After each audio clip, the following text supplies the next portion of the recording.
The government announced the 2025 national budget on Monday, the 17th of February, following which the Chamber's response has been that this budget is progressive. There are a lot of bold reforms which we feel can really drive economic growth in an inclusive manner. What are some of these bold reforms that I'm referring to? So first, we've seen an acknowledgement for the need for a new customs act as well. We are still running on a customs ordinance, which has been there for decades now, and there's a real need to change it to align with the modern trading system as well. Further, there's also talk about the national single window, the need to implement it. All these coming together will really support trade facilitation.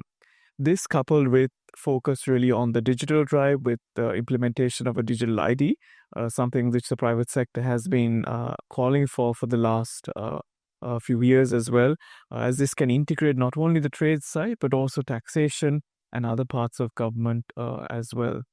We also see recognition for the implementation of the Economic Transformation Act with certain amendments coming in. We see all this as important legislation if it does come together along with the public-private partnership law, can put together the framework for the private sector to start investing more confidently in projects that were announced in the budget, like the port, West Country Terminal 2, the Northern Port, the Dry Port, some of the infrastructure, in particular in the phase 1 of the Central Expressway. All this infrastructure which really requires public-private arrangement for investment to really flow in. So those are some of the key positives in our view. We've seen budgets like this in terms of being visionary, in terms of trying to drive growth, but really the proof of the pudding is in its implementation. And especially this time around, coming off the back of debt restructuring, coming off the back of continuing with the IMF program and the need to drive growth, we need timely implementation. So hopefully the Ceylon Chamber is hoping to see the government putting out time-bound implementation or an action plan for a lot of these proposals so that we can also track from our end, and there's a lot more accountability to a national budget speech as well. There are a few things that, of course, need consultation, need more deliberation on. For example, the proposed SFAT removal and move to a risk-based system. Now, this is a system which, in particular, the exporters have been able to use for the last decade or so.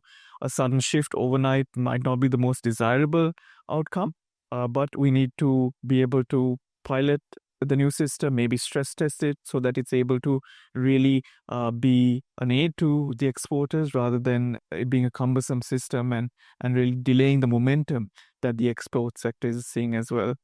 The other side is, of course, the need to increase the minimum wage act, wages in the private sector as well. Now, this is something that really will require further discussion and deliberation with the related employer agencies as well, and with the government to see how it can be done in a sustainable manner, and also done in a manner which incorporates the other labor reforms which are required to be modern, to cater and attract investment, and while also catering to the domestic needs of the private sector as well. So overall, there is a lot of good, bold initiatives announced in the budget. There are things that align with the Chamber's own Vision 2030. Some of the key things that we did see policymakers discuss at the recently concluded Economic Summit, and alignment to the overall IMF fiscal framework as well.